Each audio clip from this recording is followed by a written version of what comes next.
नमस्कार बच्चों। जैसा कि हम लोग ने फर्स्ट वीडियो में चैप्टर 6 के फर्स्ट वीडियो में क्या देखा था, छोटा जादूगर पाठ हमने स्टार्ट किया था, पढ़ा था कि एक छोटा जादूगर किस प्रकार से हालात के सामने मजबूर होकर अपने जीवन में संघर्ष करता है और अपने उम्र से ज़्यादा सीरियस होता है और समझदार हो जाता है ना। और उसमें हमने क्या देखा, लेखक एक कार्निवाल का मेला था जिसमें लेखक क्या कर रहा था, उसकी मदद कर रहा था जाने अनजाने, है ना। वो देख रहा था कि एक बच्चा जो है शरबत की दुकान पे जो सभी पानी शरबत पी रहे थे उनको चुपचाप से खड़ा होके देख रहा था और लेखक उसके पास जाता है ना, और कुछ उससे पूछता है, उसके बारे में पूछता है कि उसके घर पे कौन है, उसके पिता कौन हैं, वो क्या करता है, और उसको शरबत पिलाता है फिर और जादू देखने के लिए कहता है। तो वो बच्चा जो है कहता है वो जादूगर बिल्कुल निकम्मा है, उसको तो कुछ नहीं आता है, उससे अच्छा तो मैं ताश का जादू दिखा सकता हूँ, इस प्रकार से वो बोलता है। ठीक है, फिर लेखक क्या करते हैं, लेखक उसे प्रसन्नता से कहते हैं, उसकी वाणी में कहीं बनावट नहीं थी, और वो बोलते हैं कि चलो हम लोग चलते हैं इसको देखने के लिए। तो वो कहता है नहीं नहीं, हम लोग निशाने लगाने के लिए चलते हैं। ठीक है, तो वो निशाना लगाने जाते हैं और उस निशाने लगाने से वो बहुत सारे खिलौने को क्या कर लेता है बच्चों, एकत्र कर लेता है।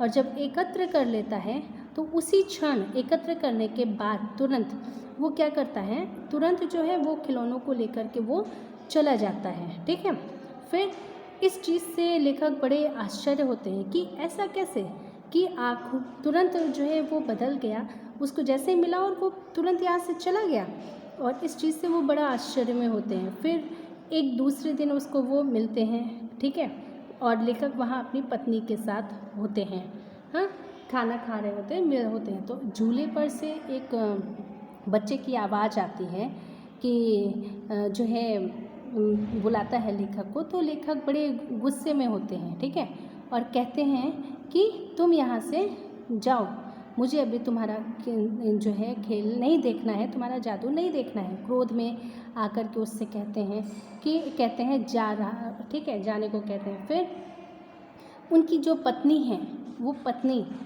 उसको बोलती है कि कुछ चलो देख ही लेते हैं, भला कुछ मन तो बहलेगा, देख, उसको हाँ बोल देती है और कहती हैं कि चलो कुछ मन तो बहलेगा। इस तरीके से वो उस बालक को हाँ कह देती हैं उसके जादू को देखने के लिए। ठीक है, और श्रीमती की वाड़ी में माँ की मिठास थी, और एक माँ जो होती है, एक पत्नी जो होती है, वो हमेशा बच्चों से बड़े प्यार से ही बोलती हैं। तो लेखक देख रहे थे कि बड़े प्यार से वो बोल रही है एक माँ की जैसी, तो इसके आगे लेखक कुछ कह नहीं पाए और उसने अपने खेल को आरंभ कर दिया। वो खेल दिखाना चाह रहा था और वो आरंभ करता है। फिर उस दिन कार्निवाल यानी मेले के सब खिलौने उसके खेल में अपना अभिनय करने लगे थे बच्चों। वो जितना भी खिलौना उस मेले से पाया था और उस खेल में वो सारे खिलौने अभिनय कर रहे थे। किस तरह से उसकी वाचालता के वजह से वो इस प्रकार से उन खिलौनों को अपनी बातों से अभिनय करा रहा था कि वहाँ सभी उसको उन खिलौनों को एक कहानी में, एक अभिनय में क्या जोड़ दे रहे थे। वो सभी को बड़ा मज़ा आ रहा था, सभी हंसते हंसते लोटपोट हो गए थे। और लेखक वे सोचने लगे, सोच में पड़ गए कि बालक को आवश्यकता ने कितना शीघ्र चतुर बना दिया। यही तो संसार है, और कहते हैं यही तो संसार है कि इस संसार में समय के हिसाब से हर व्यक्ति को समझदार बना दिया जाता है। ताश के पत्ते लाल हो गए। ठीक है, अब आगे हम लोग, यहाँ तक तो हम लोग ने पिछले वीडियो में पढ़ा था, अब यहाँ से देखते हैं। ताश के पत्ते लाल हो गए, फिर सब काले हो गए। क्या देखते हैं कि ताश के सब पत्ते लाल हो गए, फिर काले हो गए। गले की सूत की डोरी टुकड़े टुकड़े होकर जुड़ गई।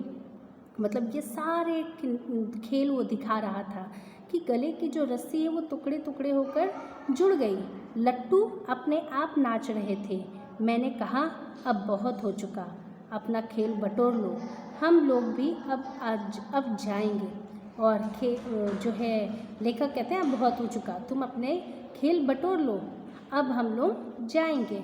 श्रीमती जी ने धीरे से उसे 1 रुपये दे दिया। श्रीमती जी ने क्या किया, धीरे से उसे 1 रुपये दे दिया। वह उछल पड़ा। उछल पड़ा कि मतलब बहुत खुश हो गया। मैंने कहा, लड़के, छोटे जादूगर कहिए। मैंने उसको लड़के कहा तो उसने कहा, मुझे छोटा जादूगर कहिए, ठीक है, यह मेरा नाम है।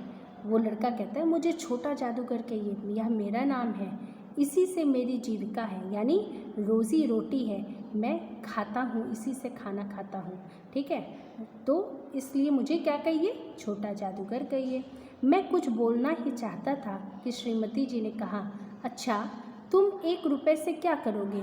तो श्रीमती जी ने जब पूछा कि तुम 1 रुपये से क्या करोगे, तो पहले पेट भर पकौड़ी खाऊंगा, फिर एक सूती कंबल लूँगा। मेरा क्रोध अब लौट आया, और जब मैंने ये सुना तो मेरा क्रोध क्या, मेरा गुस्सा क्या लौट आया, यानी ख़त्म हो गया, ठीक है। मैं अपने पर बहुत क्रुद्ध होकर सोचने लगा मतलब कि अपने ऊपर बहुत नाराज़ हुआ। अरे कितना स्वार्थी हूँ मैं, उसके 1 रुपये पाने पर मैं ईर्ष्या करने लगा था, ठीक है। अब देखिए यहाँ पर ये जो शब्द है क्रुद्ध यानी कि क्रोधित हो जाना, अपने ऊपर बहुत नाराज़ हो जाना, क्रोध आ जाना। क्रोध का मतलब क्रोधित हो जाना, बहुत नाराज़ होना। उसको अपने आप से गुस्सा आ रही थी, उसको क्रोध आ रहा था कि मैं कितना स्वार्थी हूँ, उसे 1 रुपये मिलने पर मैं ईर्ष्या कर रहा था, यानी जलन हो रही थी मुझे। वह नमस्कार करने चला गया। एक दिन वह झोपड़ी के पास कंबल कंधे पर डाले रखा था। कंधे पर। मैंने मोटर रोककर उससे पूछा, तुम यहाँ कहाँ। तो लेखक उससे मोटर अपनी रोक के पूछता, तुम यहाँ कहाँ, मेरी माँ यहीं है ना। तो वो जवाब देता है, कहता है, मेरी माँ यहीं है ना, अब उसे अस्पताल वालों ने निकाल दिया है। फिर वो बोलता है कि अब उसको अस्पताल वालों ने निकाल दिया है, क्यों, क्योंकि उसके पास उतना पैसा नहीं था। मैं उतर गया, और फिर लेखक क्या, गाड़ी से उतर गया। उस झोपड़ी में देखा तो एक स्त्री चिथड़ों से लदी हुई काँप रही थी। चिथड़ों मतलब फटे पुराने कपड़ों से लदी हुई काँप रही थी। क्यों, उसको बहुत बीमार थी ना, इस वजह से वो काँप रही थी। छोटे जादूगर ने कंबल ऊपर से डालकर उसके शरीर से चिपकते हुए कहा, और जो छोटा जादूगर था ना, उसने अपनी माँ के ऊपर कंबल डाला, उसके शरीर से चिपकते हुए कहा, माँ, मेरी आँखों से आंसू निकल पड़े। जब उसने अपनी माँ को कंबल उठाया और उससे चिपक कर वो माँ पुकारा तो लेखक की आँखों से, लेखक कहते हैं कि मेरी आँखों से आंसू निकल पड़े। बड़े दिन की छुट्टी बीत चली थी, और बहुत दिन हो गया था, छुट्टी बीत चली थी मतलब ख़त्म होने वाली थी। छोटे जादूगर को फिर हमें देखने की इच्छा हुई, और फिर कहते हैं कि छोटे जादूगर को फिर देखने की इच्छा हुई। 10 बज चुके थे। मैंने देखा निर्मल धूप में सड़क के किनारे एक कपड़े पर छोटे जादूगर का रंगमंच सजा था। रंगमंच मतलब अभिनय का मंच सजा था। मैं मोटर रोककर उतर पड़ा। वहाँ बिल्ली रूठी। वहाँ पर देखिए क्या क्या हुआ, बिल्ली रूठी थी, भालू मनाने चला था, ब्याह की तैयारी थी, पर यह सब होने पर भी जादूगर की वाड़ी में प्रसन्नता नहीं थी। वो देख रहा था, पहले जब उसने जादूगर का अभिनय देखा था तो वो बड़े खुशी खुशी सब कुछ कर रहा था, पर आज कुछ अलग बात थी। वो सब कुछ वही चीज़ कर रहा था, लेकिन उसकी वाणी में यानी उसकी आवाज़ में वो खुशी, वो प्रसन्नता नहीं दिखाई पड़ रही थी, ठीक है। पर यह सब होते हुए भी जादूगर की वाणी पर प्रसन्नता नहीं थी। जब वह लोगों को हंसाने की चेष्टा कर रहा था, तब जैसे वह स्वयं काँप जाता था। मतलब कि जब वो लोगों को हंसाने के लिए प्रयास कर रहा था ना, तो वो स्वयं काँप जा रहा था, यानी उसको अजीब सा डर हो रहा था, मानो उसके रोएं रो रहे हों, मानो ऐसा लग रहा था, लेखक ऐसा कह रहा था कि मानो उसके शरीर के एक एक रोएं यानी एक एक बाल रो रहे हों। किस तरीके से वो छोटा सा बच्चा परिस्थिति में अपने आप को झेल रहा था, कर रहा था। मैं आश्चर्य से देख रहा था खेल हो जाने पर पैसे बटोरकर उसने भीड़ से मुझे देखा। ठीक है, भीड़ में मुझे देखा। मैंने उसकी पीठ थपथपाते हुए पूछा, आज तुम्हारा खेल जमा क्यों नहीं? ठीक है, उसने पूछा, लेखक ने पूछा, क्यों आज तुम्हारा खेल नहीं जमा? माँ ने कहा कि आज तुरंत चले आना, मेरी घड़ी समीप है। तो वो ऐसा आंसर देता है, उत्तर देता है कि आज मेरी माँ ने कहा है तुम तुरंत आ जाना, यानी जल्दी आ जाना, मेरी घड़ी समीप है। अविचल भाव से उसने कहा, मतलब स्थिर भाव से उसने ये बात कही।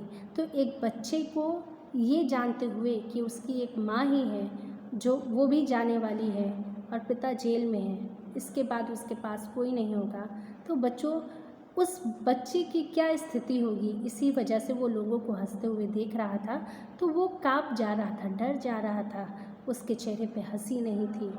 तब भी तुम खेल दिखाने चले आए, मैंने कुछ क्रोध से कहा। लेखक कुछ क्रोध से कहते हैं कि फिर भी तुम ये खेल दिखाने चले आए, तुम्हारी माँ जब इस स्थिति में है। उसके मुंह पर वही परिचित तिरस्कार से रेखा फूट पड़ी। उसने कहा, क्यों ना आता, और कुछ अधिक कहने में अब वह अपमान सा अनुभव कर रहा था। क्षण भर में मुझे अपनी भूल मालूम हो गई। थोड़ी देर में उसे अपनी भूल लेखक को मालूम हो गई। उसके झोले को गाड़ी में रखकर उसे भी बैठाते हुए मैंने कहा, जल्दी चलो। मोटर वाला मेरे बताए पथ पर यानी रास्ते पर चल पड़ा। कुछ ही मिनटों में झोपड़ी के पास पहुंचा। जादूगर दौड़कर भाग के झोपड़ी में माँ पुकारते हुए घुसा। वो जल्दी से भागता है, अपनी माँ को पुकारते हुए वहाँ पर घुसता है। पीछे मैं था, किंतु स्त्री के मुंह से सिर्फ कौन सा शब्द निकलता है बच्चों? निकल रहा था। वो पूरा बोल भी नहीं पा रही थी। उसके दुर्लभ हाथ उठकर गिर गए। जादूगर उसे लिपटा रो रहा था। मैं स्तब्ध था, यानी खड़ा था। उस उज्जवल धूप में पूरा संसार जैसे जादू सा मेरे चारों ओर नृत्य कर रहा था, यानी उसके सामने वो घूम रहा था, सारी चीज़ें घूम रहा था कि उसकी मरी हुई माँ को वो देख करके किस प्रकार से लिपट कर रो रहा था। ठीक है, अब आगे देखते हैं बच्चों।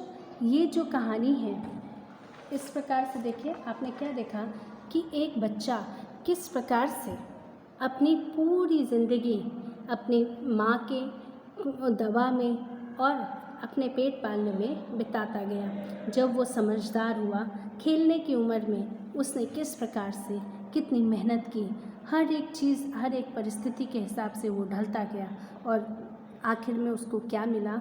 वो अपनी माँ को बचा नहीं पाया और वो अकेला पड़ गया।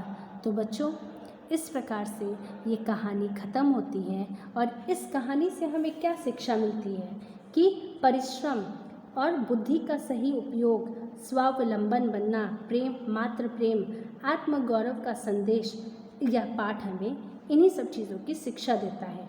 परिश्रम करना यानी कि कितना हमें अपने जीवन में हमेशा परिश्रम करते रहना चाहिए और जैसी स्थिति हो, जैसी आपकी स्थिति हो, उसी स्थिति के हिसाब से आपको अपनी बुद्धि का उपयोग, सही उपयोग करना चाहिए और स्वावलंबन हमेशा बनना चाहिए बच्चों। दूसरों पर, किसी भी दूसरे व्यक्ति पर डिपेंड नहीं होना चाहिए। हमेशा अपने कामों को स्वयं से करना चाहिए। और एक और चीज़ इस पाठ में सबसे अद्भुत, अनोखी, क्या? माँ और बेटे का प्रेम। एक बेटे का अपने माँ के प्रति प्रेम इस पाठ में हमें दिखा कि किस प्रकार से एक बेटा अपनी बीमार माँ के लिए कितनी मेहनत करता है, अपनी उम्र से ज़्यादा मेहनत करता है और उसकी दवा करता है, उसका इलाज करता है ना। और आत्मगौरव का संदेश दिया गया है इस पाठ में। तो बच्चों, इस पाठ से आपने अच्छी सीख ली होगी और इसी प्रकार से आप अपनी माँ से प्रेम करिए और स्वावलंबन बनिए। धन्यवाद बच्चों।